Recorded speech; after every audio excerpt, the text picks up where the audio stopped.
Senta aí que hoje eu vou te contar a minha história. Tudo que passei e sobrevivi. Sabe aquela frase que dizem que o pior cego é aquele que não quer ver? Eu diria diferente. O pior cego é aquele que foi impedido de ver o mundo. Eu fui essa menina. Eu nasci temporã, aquela filha que vem quando os pais já estão cansados, quando os irmãos já são homens feitos.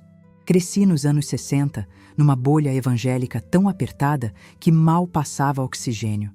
Minha vida era um triângulo minúsculo: casa, escola e igreja. Eu não tinha amigas para fofocar sobre meninos, não tinha primos da minha idade para fazer bagunça, não tinha referência de mundo lá fora. Eu fui criada para ser uma boa moça e, acredite em mim, ser uma boa moça foi a minha primeira armadilha. Eu tinha 17 anos quando ele apareceu na sala da minha casa num domingo à tarde. Ele tinha 27, 10 anos a mais. Naquela época e na minha inocência, isso parecia experiência, parecia segurança. Ele era bonito, porte de jogador de futebol, tinha aquela postura de quem sabe o que faz. Ele tinha ido visitar minha mãe, uma antiga vizinha da família dele, mas os olhos dele pousaram em mim. E o que ele viu? Ele não viu a Helena. Ele viu um projeto. Viu uma menina ingênua, criada nos moldes antigos, que seria a esposa perfeita, submissa e muda. O namoro começou ali, sob o teto da igreja. E olha, se tem um lugar perfeito para um predador se esconder, é atrás de uma Bíblia e de um terno bem alinhado. Todo mundo aprovou. Meu pai achou o máximo, minha mãe ficou feliz. Afinal, ele buscou a palavra, fez todo o ritual sagrado. Eu achava que estava vivendo um conto de fadas gospel. Mas, parando para pensar hoje, com a cabeça de 60 anos que tenho, aquilo não era namoro, era uma entrevista de emprego para a dona de casa. A gente não ia ao cinema, não ia ao parque, não viajava, não ria de bobagem. Ele vinha, a gente comia uma pizza, namorava um pouquinho no portão sob a vigilância dos vizinhos e ele ia embora. Eu não conhecia quem ele era quando estava bravo, quando estava frustrado. Eu casei com um estranho que eu achava que amava. Nos casamos 2 anos depois. Eu, com 19 anos, diploma de magistério na mão, mas sem vivência nenhuma de vida. Meus pais, coitados, na melhor das intenções, construíram uma casinha no terreno deles para a gente morar. Quarto, sala e cozinha. Era um ovo, mas era meu ovo. Tudo arrumadinho. Só que teve um detalhe maldito que eu só fui entender o peso depois. Para construir essa casinha, meu pai, que era caminhoneiro e tinha passado a vida inteira sonhando em ter um carro de passeio, vendeu a veraneio dele. Ele vendeu o sonho dele para dar um teto para a minha nova família. Minha mãe, prática como sempre, disse para o meu marido: "Olha, gastamos tudo. Vocês pagam um aluguel simbólico para a gente ir repondo as economias? Pode ser?" Parecia justo, não parecia? Para ele foi uma ofensa mortal. A gente tinha acabado de casar. Eu estava naquela lua de mel ilusória, brincando de casinha, lavando, passando, cozinhando, achando que minha função no mundo era servir aquele homem. Ele, super protetor no começo, não me deixava fazer nada fora de casa. Eu não ia à feira, não pagava uma conta. Eu era uma boneca na prateleira dele. Até que completamos 1 mês de casados. O dia das bodas de beijinho. Eu esperava um beijo, uma flor, um jantar. O que eu recebi foi a primeira violência.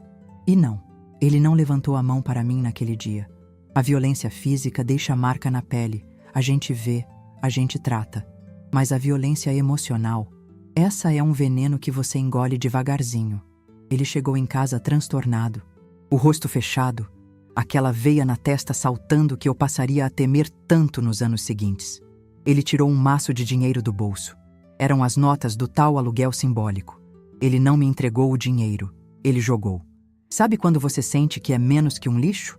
Ele olhou nos meus olhos com um ódio que eu nunca tinha visto e disse, com a voz carregada de nojo: "Toma, vai lá pagar a sua mãe." Aquilo foi um soco no meu estômago. Eu peguei aquele dinheiro do chão, com as mãos trêmulas, segurando o choro, porque eu sabia que se chorasse seria pior. Fui até a casa da minha mãe, que era no mesmo quintal, e entreguei como se estivesse tudo bem. Mas por dentro, a Helena, de 19 anos, tinha acabado de morrer um pouquinho. Eu chorei o dia inteiro. escondida no banheiro, escondida no travesseiro. Como é que uma mãe cobra aluguel da filha? Como é que meu marido me humilha desse jeito?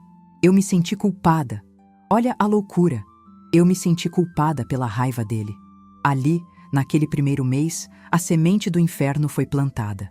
Ele começou a mostrar quem realmente era, um homem que não suportava a minha família, que queria me isolar, que controlava cada centavo e cada sorriso meu.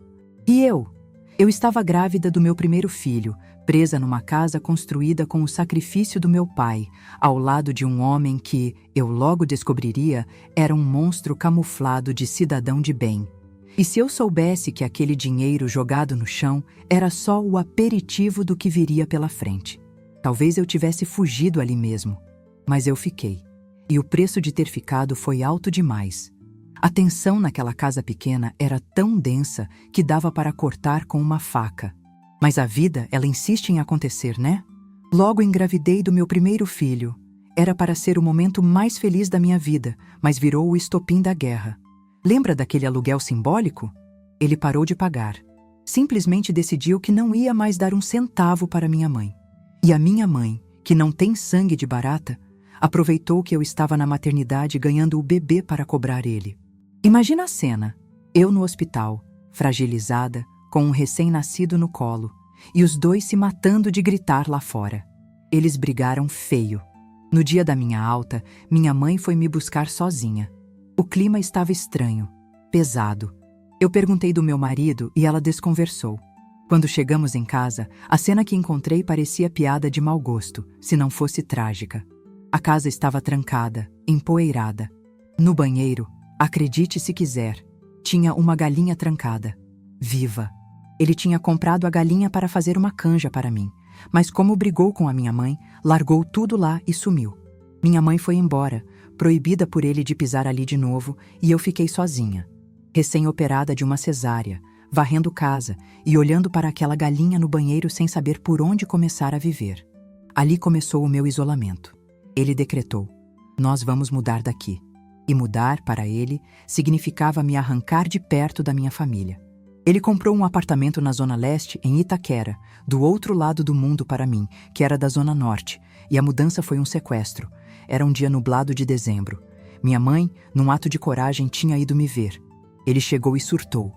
Começou a bater porta, jogar coisa no chão. Eu estava sentada com meu filho no colo, amamentando. Ele veio para cima de mim, cego de ódio porque a minha mãe estava lá, e me deu um murro no braço, um soco, enquanto eu amamentava o filho dele. Meu braço ficou roxo na hora. Minha mãe gritou, tentou me segurar. Não vai com esse louco, ele vai te matar. Mas eu fui. Ele enfiou nossas coisas em 2 combis e me levou embora. Eu olhei para trás e vi minha mãe chorando no portão. Eu não sabia, mas estava dando adeus à minha liberdade por muitos anos. Lá em Itaquera, eu virei uma prisioneira que saía para trabalhar. Eu tinha passado num concurso para professora, mas o meu dinheiro, eu nem via a cor. O salário caía. Eu assinava o cheque e entregava na mão dele. É para pagar a dívida do apartamento, ele dizia. Eu não tinha dinheiro para comprar um pão de queijo. Mas a pior violência desse período não foi a falta de dinheiro, nem o soco no braço. Foi o que ele fez com a minha maternidade. Logo engravidei de novo da minha filha. 2 bebês praticamente. E ele, num lance de crueldade calculada, decidiu que eu não dava conta dos 2. Então, todo dia de manhã, ele pegava o meu filho mais velho, o menino, e levava para a casa da mãe dele. E eu ficava em casa só com a bebê. Isso criou um abismo entre mim e o meu filho. O menino passava o dia sendo paparicado pela avó e pelo pai, ouvindo sabe-se lá o que sobre mim. Quando voltava para casa à noite, ele não queria saber de mim. Ele chorava pelo pai. Ele me olhava como se eu fosse a empregada, a pessoa que dava banho e comida, mas não a mãe dele. Você tem noção do que é isso? Você parir uma criança, morar na mesma casa que ela e se sentir órfã do seu próprio filho? O vínculo foi rompido. Ele roubou o amor do meu filho por mim. Eu olhava para aquele menininho gordinho, lindo, e ele só tinha olhos para o pai. Aquilo doía mais que qualquer tapa. E os tapas? Eles começaram a ficar frequentes. Ele bebia. E quando bebia, virava o diabo. Teve uma noite, festa de noivado do irmão dele. Eu já estava exausta, cuidando de tudo, e vi de relance ele de gracinha com a irmã da noiva. Fui questionar. Para quê? Ele me arrastou para o carro. O irmão dele até tentou intervir, viu que ele estava alterado, mas eu entrei naquele carro. E foi uma sessão de tortura de São Mateus até a nossa casa. Ele dirigia com uma mão e com a outra me esmurrava. E ele sabia onde bater. No rosto. Ele queria deixar marca. Ele queria me desfigurar. Meu nariz sangrou, sujou minha roupa de festa. Eu cheguei em casa moída, humilhada, com o rosto inchado e a alma em frangalhos. Era domingo à noite. Na segunda-feira, eu tinha que dar aula. Eu tinha que encarar uma sala cheia de alunos, outros professores, a diretora. Como eu ia explicar aquilo? Eu me olhei no espelho, limpei o sangue seco e inventei a minha primeira grande mentira para proteger o meu agressor. Sofri um acidente de carro. O irmão dele freou bruscamente e eu bati o rosto no painel. Todo mundo acreditou. Ou fingiu que acreditou. E eu dei minha aula, sorrindo com os lábios inchados, me sentindo o ser humano mais desprezível da terra. Eu era uma professora respeitada na rua, e um saco de pancadas dentro de casa. E o pior, eu achava que não tinha saída. Mas o fundo do poço tem um alçapão, e eu estava prestes a cair nele na noite de Ano Novo. Era virada de ano, dia 31 de dezembro. Todo mundo veste branco, pula 7 ondas, faz promessas. A minha promessa, feita em silêncio enquanto eu olhava os fogos pela janela daquele conjunto habitacional apertado, foi uma só. Este ano, ele não vai me bater. Este ano vai ser diferente. Mal sabia eu que a promessa seria cumprida, mas não do jeito que eu imaginava. Meus pais tinham vindo jantar com a gente na véspera.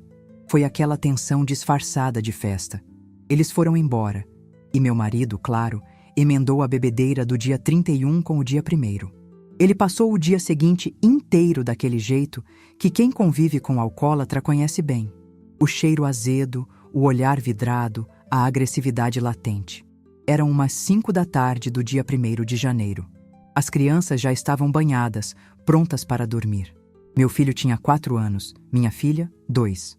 O clima na casa era insuportável. Ele estava jogado num colchão na sala, apagado. Eu pensei, vou sair daqui. Vou levar as crianças para a casa da avó, a mãe dele, só para respirar um pouco. Tentei sair de fininho. Peguei o menino pela mão, mas ele, com aquele apego doentio ao pai que tinha sido construído, começou a chorar. Não quero ir, quero ficar com o papai. O choro acordou a fera. Ele levantou do colchão, num pulo, transtornado pelo álcool. E aí, ele fez uma coisa que me tirou do eixo. Ele não veio gritando como homem. Ele pegou um chinelo. Sabe quando você chama um cachorro que fez xixi no tapete? Ou uma criança pequena que fez arte? Ele olhou para mim, bateu o chinelo na mão e disse com a voz pastosa: Vem cá que eu vou te bater. Aquilo foi a gota d'água. Não era só medo, era humilhação. Eu era uma mulher, uma mãe, uma professora. Eu não era um bicho para ser corrigida no chinelo. Naquele segundo, algo dentro de mim quebrou. Ou consertou, não sei. Eu olhei para o fogão. Tinha uma panela de pressão ali. Eu não pensei. Eu agi. Gritei: Hoje não! Hoje você não vai encostar a mão em mim! Peguei a panela de pressão e fui para cima dele. Eu, que sempre encolhi, que sempre chorei, avancei. Acertei ele com a panela. Não foi um golpe de mestre, foi um golpe de desespero. Ele ficou chocado por um segundo, mas a força dele era muito maior. Ele veio para cima com tudo, rasgou meu vestido, me puxou. As crianças começaram a gritar desesperadas. Ele, num lampejo de tentar controlar a situação, soltou meu braço para pegar os dois e levar para o fundo do quintal, talvez para que eles não vissem o sangue. Foi a minha chance. Eu saí correndo, abri o portão e me joguei no meio da rua. A rua estava cheia. Vizinhos fazendo churrasco na calçada, crianças brincando, gente feliz celebrando o Ano Novo. Eu apareci ali, descabelada, rasgada, gritando por socorro. Mas ele veio atrás. Ele não teve vergonha. Ele me alcançou na calçada, me agarrou pelos meus cabelos, que eram longos na época, e me arrastou de volta para dentro de casa como se eu fosse um saco de lixo. Os vizinhos viram. Ninguém fez nada na hora. O choque paralisa as pessoas.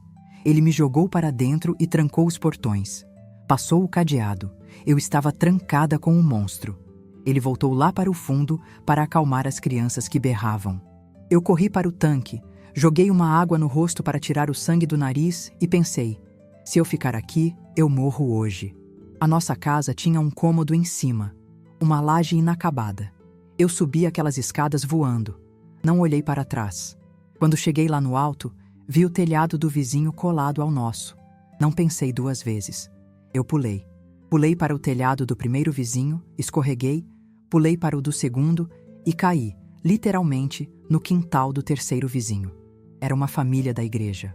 Eles me viram caindo do céu, machucada, chorando, tremendo que nem vara verde. Eles sabiam. Todo mundo sabia o que acontecia na minha casa. As paredes eram finas. Eles me puxaram para dentro, trancaram a porta e disseram: fica quieta, ele não vai te pegar aqui. Sabe aquela sensação de que o coração vai sair pela boca? Aquele frio na espinha de saber que você escapou por pouco? Se você já sentiu medo dentro da própria casa, ou se conhece alguém que vive nesse inferno, deixa seu like aqui agora. É um jeito da gente dizer para essas mulheres, e para mim mesma, que a gente se apoia, que a gente acredita nelas. Lá de dentro do esconderijo, eu ouvia os gritos dele na rua. Ele estava com as crianças, meu filho numa mão, a bebê na outra, gritando meu nome, me caçando. O vizinho me deu o telefone. Minhas mãos tremiam tanto que eu mal consegui discar o número da minha mãe. Mãe, socorro! Eu não precisei dizer muito. A filha do vizinho tomou o telefone da minha mão e explicou onde eu estava.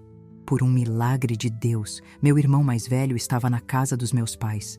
Em menos de meia hora, que pareceu uma eternidade, eu ouvi a freada brusca do carro dele na rua. Os vizinhos apontaram onde eu estava.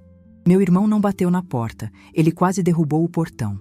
Quando ele me viu, toda machucada, encolhida no canto do sofá da vizinha, o sangue dele ferveu. Ele saiu para a rua e foi atrás do meu marido. Eles se encontraram. Meu marido, covarde como todo agressor, tentou argumentar, mas meu irmão partiu para cima. Eles rolaram no chão.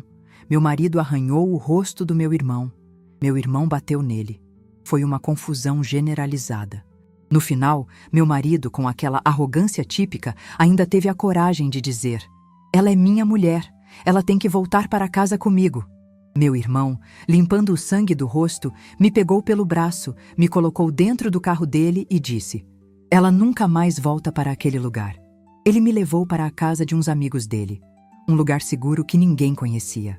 Eu deixei para trás meus filhos naquela noite, e isso rasgou meu peito, mas eu sabia que se eu ficasse, eu não estaria viva para ser mãe deles no dia seguinte.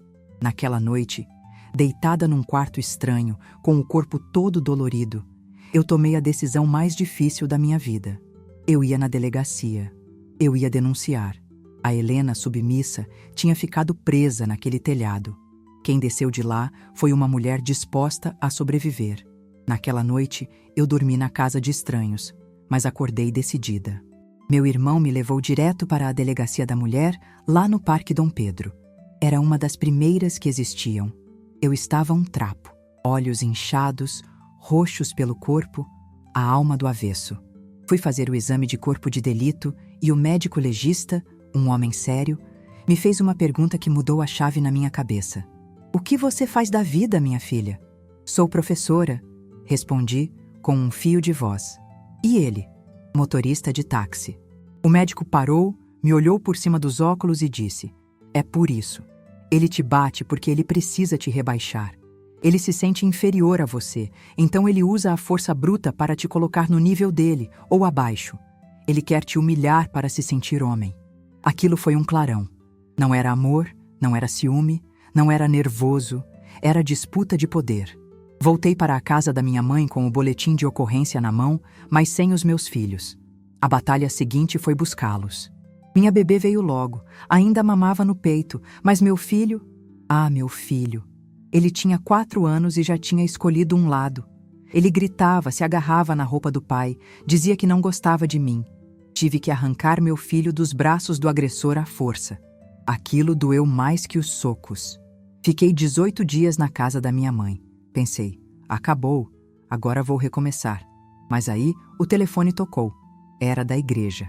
A igreja que eu frequentava era daquelas muito tradicionais, rígidas, onde a família é um póster perfeito na parede. Não importa se a casa está pegando fogo por trás. Um representante me ligou. Irmã Helena, seu marido esteve aqui. Ele está desolado. Disse que você pegou as crianças e sumiu. Que história é essa? Eu respirei fundo e contei. Contei das surras, da panela de pressão, da fuga pelo telhado, da polícia. O homem do outro lado da linha ficou mudo por um instante, constrangido. Mas logo veio a sentença. Olha, isso é grave, mas vamos marcar uma reunião com o conselho. Vocês precisam se acertar. Eu fui. Meu irmão, graças a Deus, foi comigo. Ele disse, eu não vou deixar você entrar na cova dos leões sozinha. Imagina a cena. Uma sala fechada, uma mesa grande. E em volta dela, vários senhores de terno, gravata, Bíblia na mão. Os anciães, os cooperadores, homens que tinham suas esposas em casa, suas vidas em ordem. E eu ali, no meio, sentada numa cadeira, com minha bebê no colo e meu irmão ao lado. Eles ouviram minha versão. Ouviram a dele, que, claro, era cheia de "mas veja bem, eu perdi a cabeça". E no final, o veredito daqueles homens caiu sobre mim como uma pedra. Minha irmã, o único motivo bíblico para o divórcio é o adultério. Ele te traiu? Não que eu saiba, respondi. Então, ele é seu marido. O vínculo não se dissolve assim. Ele errou, mas pediu perdão. Você tem que voltar. Você tem uma família para zelar. Deus odeia o divórcio. Eu olhava para aqueles rostos e me sentia sufocada. Minha filha começou a chorar no meu colo.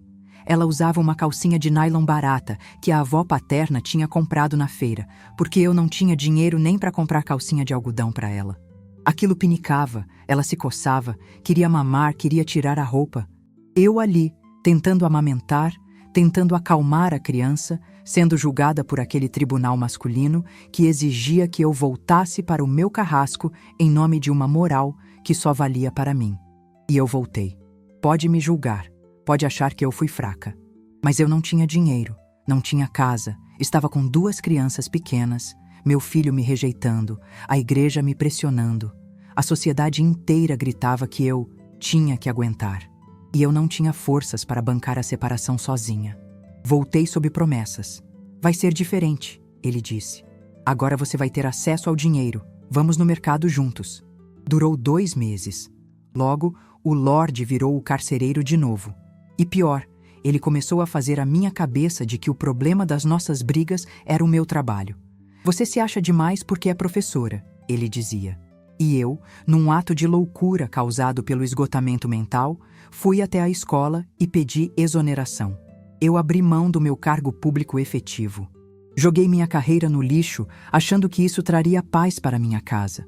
Fiquei sem salário, sem dinheiro, sem carro, trancada em casa costurando bico de pano de prato, dependendo dele para comprar absorvente. Ele cortava meu cabelo. Ele depilava minha perna, porque eu não podia ir à depiladora. Eu virei um objeto na estante dele. Mas lembra que eu disse que Deus escreve certo por linhas tortas? Eu tinha o hábito de ir até o orelhão da esquina ligar para minha sobrinha. Ela era estudante de psicologia. Eu ligava chorando, desesperada, enquanto meus filhos brincavam na calçada. E ela, com a sabedoria que eu não tinha, começou a plantar uma semente. Tia, você precisa voltar a estudar. Tia, vai no posto de saúde. Tem psicóloga de graça lá. Você precisa de ajuda. Aquelas palavras foram a minha boia salva-vidas. Escondida dele, eu fui ao postinho do SUS. Marquei com a psicóloga. Na primeira sessão, eu cheguei dizendo: doutora, eu preciso consertar meu casamento. Me ajuda a ser uma esposa melhor para ele não me bater? Ela me olhou com carinho e começou a trabalhar. E, sessão após sessão, eu fui entendendo que quem precisava de conserto não era o casamento. Era eu. Eu precisava me consertar para ter coragem de sair dali. Quando contei para ele que estava indo na terapia, ele riu na minha cara. Isso é coisa de gente louca. Você deve estar precisando mesmo. Mal sabia ele que aquela coisa de louco estava construindo a mulher que, muito em breve, ia dar o chute definitivo na bunda dele. A semente estava germinando, e dessa vez ela ia crescer forte. Depois que ele finalmente saiu de casa, levando até a tomada do telefone e os cadeados do portão numa mesquinharia que só homem ferido no ego consegue ter, eu respirei. A casa ficou silenciosa. Não tinha mais grito. Não tinha mais medo de chegar atrasada 3 minutos do trabalho. Mas também não tinha dinheiro. Lembra que eu tinha pedido exoneração do meu cargo público por causa dele? Pois é, eu estava sozinha, com 2 filhos, numa casa caindo aos pedaços e sem salário fixo. Mas mulher, quando quer, vira bicho. Eu virei costureira. Comecei a pegar uma barra aqui, um zíper ali. As vizinhas traziam roupa, eu cobrava R$5, R$10. Eram moedas, mas eram as minhas moedas. Ninguém me pedia o troco. Ninguém conferia se eu tinha comprado pão de queijo ou guardado. E eu guardava. Eu guardava cada centavo com uma obsessão, porque eu tinha um sonho. Eu queria um carro. Para quem sempre teve tudo, pode parecer bobagem. Ah, um carro é só um bem material. Não, minha amiga. Para mim, um carro eram as minhas pernas, as minhas asas. Eu passei anos arrastando meus filhos em ônibus lotado, fazendo meu filho passar por baixo da catraca para economizar a passagem, carregando sacola de mercado no braço até ficar roxo. Ter um carro significava: eu não preciso dele para me levar a lugar nenhum. Demorou 2 anos. Juntando real por real, eu consegui. Aos 35 anos, eu tirei minha carta de motorista e comprei o meu primeiro carro, um Fusca. Olha, eu não tenho vergonha de dizer, eu amava aquele Fusca como se fosse gente. Ele era lindo. Eu colocava meus filhos lá dentro, enchia o porta-malas com as roupas que eu costurava para vender para a família no fim de semana e ia para a casa da minha mãe dirigindo. Eu no volante, eu no comando. A gente viajou para a praia, eu que nunca podia sair do portão, peguei a estrada. O vento no rosto, a música tocando, meus filhos rindo no banco de trás. Aquilo foi a minha primeira lua de mel, só que a lua de mel era comigo mesma e com a minha liberdade. Mas a felicidade de uma mulher independente incomoda. Incomoda muito. 7 meses depois de comprar o carro, eu consegui trocar aquela casa velha por um apartamento popular. Era simples, num lugar feio, mas tinha escritura no meu nome. Mudei num sábado. Meus irmãos ajudaram, foi uma festa. No domingo, recebi meus pais na casa nova. Eu estava transbordando de gratidão. À noite, decidi ir à igreja. Eu queria agradecer a Deus. Deus, obrigada pela minha casa, obrigada pelo meu carro, obrigada por eu estar viva. Estacionei meu Fusca na porta da igreja. Entrei, rezei, cantei. Eu estava tão feliz que quase levantei para dar um testemunho no microfone, mas a timidez me segurou. Quando o culto acabou e eu saí, cadê o meu carro? O chão sumiu dos meus pés. A rua estava vazia. Meu Fusca, meu sonho de 35 anos, meu troféu de liberdade, tinha desaparecido. Eu liguei para os meus irmãos aos prantos. Eles vieram, rodaram o bairro inteiro, fomos na delegacia. Nada. O carro evaporou. Mas aí vem a parte que me dá calafrios até hoje. O bairro fala. As paredes têm ouvidos. Dias depois, um amigo do meu irmão ouviu uma conversa num centro que ele frequentava. Depois, uma vizinha ouviu boatos num bar onde os taxistas paravam. A história que chegou até mim foi cruel. Não teria sido um roubo aleatório. Dizem, e eu não posso provar, mas meu coração sabe, que foi encomenda. Que o meu ex-marido, o taxista, não suportou me ver motorizada, independente, feliz. Dizem que ele teria arranjado para sumirem com o meu carro, para cortar minhas asas, para eu voltar a andar de ônibus e baixar a crista. Se foi verdade, eu nunca vou ter certeza absoluta. Mas ele tinha os contatos, tinha o motivo, o ódio, e tinha a índole para isso. Eu chorei muito. Fiquei a pé de novo? Fiquei. Mas eles esqueceram de uma coisa. Quem aprende a voar, não desaprende. Meus irmãos e meu pai, vendo meu desespero, fizeram uma vaquinha. Meu pai vendeu uma caminhonetinha velha que ele tinha, juntaram um dinheiro aqui e ali e me deram outro Fusca. Mais velho, mais feinho, mas andava. Eu continuei dirigindo, continuei trabalhando, voltei a estudar, passei em concursos, acumulei 3 empregos. Eu virava à noite trabalhando para garantir que nunca mais eu dependesse de 1 centavo de homem nenhum. Eu estava voando alto, me sentia invencível, e foi justamente nesse momento, quando eu achei que já estava vacinada contra tudo, que eu baixei a guarda e apareceu o bom vizinho, o homem que não batia, o homem que falava manso. E eu caí na segunda armadilha. Você deve estar pensando, agora ela aprendeu, agora ela ficou esperta. Quem dera, minha amiga, quem dera.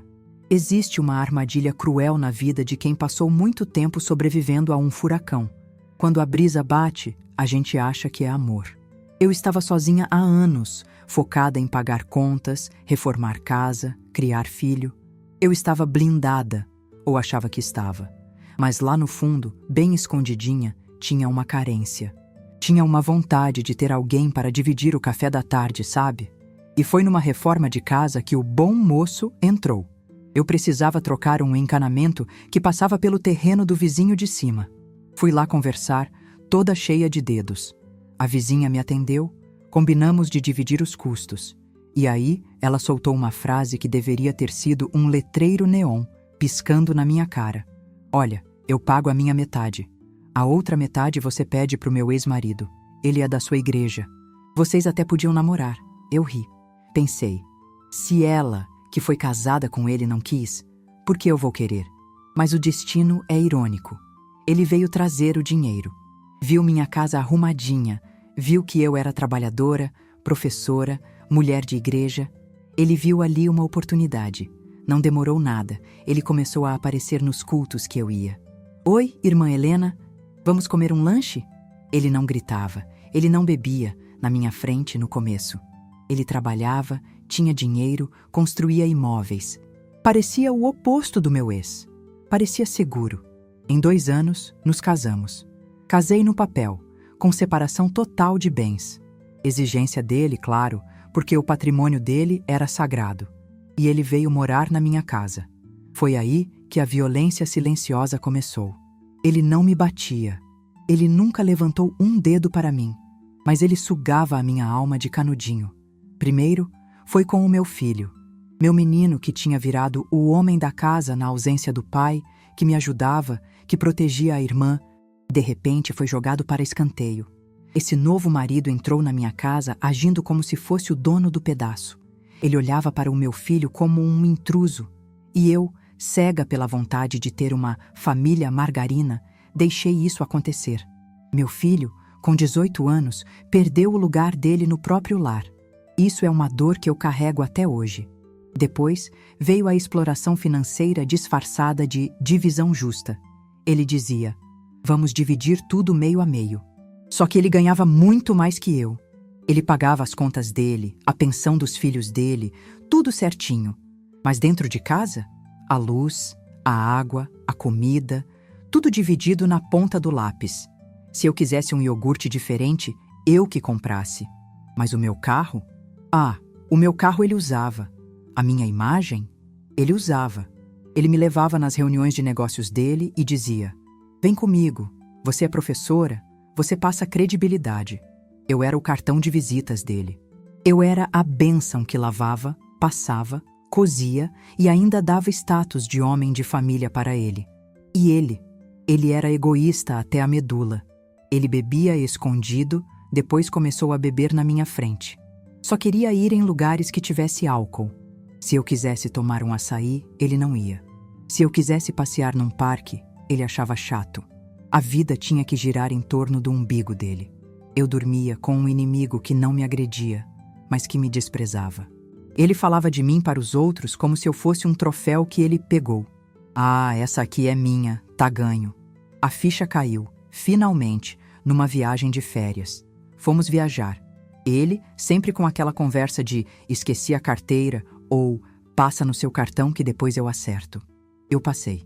Pousada, gasolina, refeições. Passou 1 mês, 2 meses e nada do dinheiro. Um dia, sentamos para fazer as contas. Ele começou a chiar, a reclamar de centavos. Eu olhei para aquele homem, mesquinho, pequeno, sentado na minha mesa, comendo da minha comida e senti um nojo profundo. Peguei o papel, a caneta e falei: põe aí a pousada que você não pagou, põe a gasolina, põe a lavagem do carro, porque você enfiou meu carro na terra. Põe tudo, porque essa é a última conta que a gente vai fazer junto. Ele arregalou o olho. Como assim? Eu quero o divórcio. Pode procurar o seu rumo. Ele ficou chocado. Não porque me amava, mas porque ia perder a comodidade. Ele tentou ficar, enrolou meses dentro da minha casa até a casa nova dele ficar pronta. Mas dessa vez, a Helena que pediu a separação não estava chorando encolhida no canto. Eu estava de pé. Eu tinha sobrevivido a um monstro violento. Eu não ia gastar o resto da minha vida servindo cafezinho para um parasita egoísta. Mandei ele embora. E quando ele saiu, levando as coisas dele e a mesquinharia dele, eu olhei para a minha casa vazia e pela primeira vez em 60 anos, eu não senti solidão. Eu senti paz.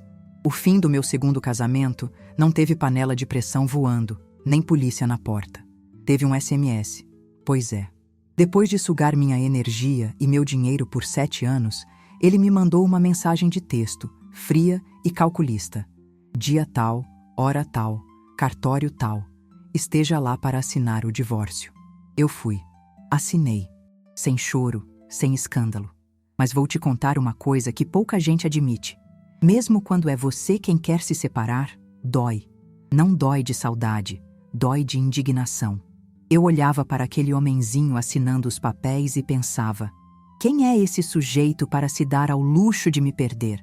Quem é ele para abrir mão de tudo o que eu sou, de tudo o que eu agrego? Mas ali, naquela assinatura, eu não estava perdendo um marido.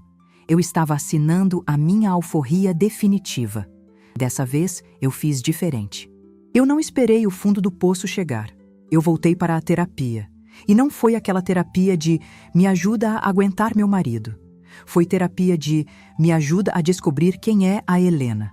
Eu queria entender por que uma mulher forte como eu, trabalhadora, inteligente, ainda caía nessas armadilhas. E eu descobri. Eu descobri que a gente aceita o amor que acha que merece. E por muito tempo, eu achei que merecia migalhas. Mas isso acabou. Hoje, eu tenho 60 anos. Acabei de completar 6 décadas de vida. E se a Helena de 20 anos pudesse me ver agora, ela não ia acreditar. Eu vivo o que eu chamo de segunda lua de mel. A primeira foi quando comprei meu Fusca e fugi do agressor. Essa agora, essa é eterna. É a lua de mel comigo mesma. Eu reformei a minha casa, aquela que eu comprei com meu suor, sem ajuda de homem nenhum. Ela é linda, tem o meu cheiro, a minha cor. Eu me tornei fotógrafa amadora. Eu, que fui proibida de ter uma câmera lá atrás, que tive minhas fotos roubadas, hoje saio por aí capturando a beleza do mundo. Cada foto que eu tiro é uma prova de que eu estou viva e de que eu tenho o direito de olhar e ser vista. Eu viajo. Viajei de avião pela primeira vez com meus filhos, fui para lugares que só via em revista. Eu compro pequenas viagens, vou a museus, vou ao teatro. Tenho amigos. Amigos de verdade, com quem posso conversar sobre política, arte ou só rir de bobagem, sem ter que dar satisfação se cheguei a 7 zeros ou a 705. Sabe aquele mito da metade da laranja? Que a gente precisa de alguém para nos completar? É a maior mentira que já contaram para nós mulheres. Eu não sou metade de nada. Eu não preciso de um pedaço que me complete. Eu sou inteira. Eu sou uma fruta completa, suculenta e feliz. Se alguém quiser caminhar ao meu lado, que venha para somar, não para completar buraco. E se não vier ninguém, tudo bem também. A minha companhia é ótima. Eu me recuperei como mulher e me recuperei como mãe. Aquela ferida lá de trás do meu filho pequeno sendo usado contra mim, a gente curou. Com muito amor, muita conversa e muito perdão. Eu queria terminar essa nossa conversa te dizendo uma coisa, olhando nos teus olhos. Talvez você esteja aí agora, ouvindo essa história, dentro de uma casa que parece uma prisão. Talvez você esteja com medo. Talvez você ache que não tem dinheiro, que não tem força, que ruim com ele, pior sem ele. A psicóloga do posto de saúde, lá no meu começo, me disse uma vez: Helena, Você parece uma criança que abre uma frestinha da janela, vê a luz lá fora, se assusta e fecha a janela correndo. É isso. O medo faz a gente fechar a janela. A gente tem medo do desconhecido. Mas eu sou a prova viva de que existe vida, e vida abundante, depois do divórcio. Existe vida depois da violência. Existe um mundo lindo, colorido e livre, esperando você abrir essa janela de vez. Não é fácil, dói, dá trabalho, mas o gosto da liberdade... Ah, minha amiga, esse gosto não tem preço. Eu sou a Helena, tenho 60 anos. Fui espancada, humilhada, roubada e explorada. Mas hoje eu sou apenas feliz. E se eu conseguir, você também consegue.